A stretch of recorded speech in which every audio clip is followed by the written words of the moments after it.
At this time, ito naman po yung oras ng aking day off nun. Medyo matagal na rin po kasi kung hindi nakakapag-swimming dito sa White Sand Beach po sa aming tapat ng restaurant. Kaya naisipan ko nga pong pumasyal dito. At na-live ko na rin po ito nung day off ko. At dahil wala naman po ibang paglilibangan dito kundi maligo tsaka mag-swimming. Di wow!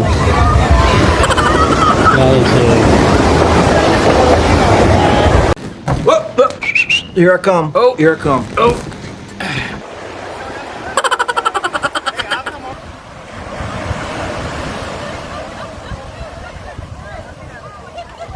Oh my God! Wow!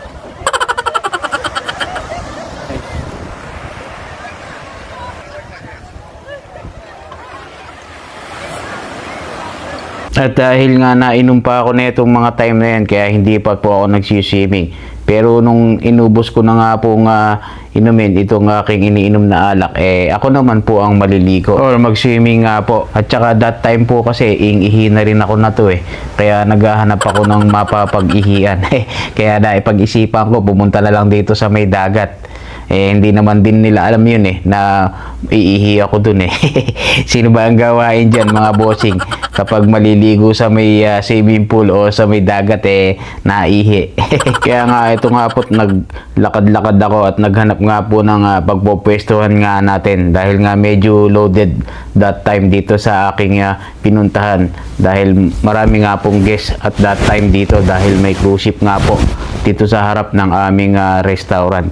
Kaya naman po dito ko nga naisipan na mag-swimming at inilagay ko lang po yung tripod dito sa harap ng pagliliguan nga natin. Buti na lang malakas nga po yung alon kaya hindi nga po halata na ako po'y naihi rito. Kaya naman sinamantala ko na yung pag-swimming habang naihi. Sabay-sabay na yan at naglalangoy-langoy kunwari para hindi po halata. Di wow, ay wah!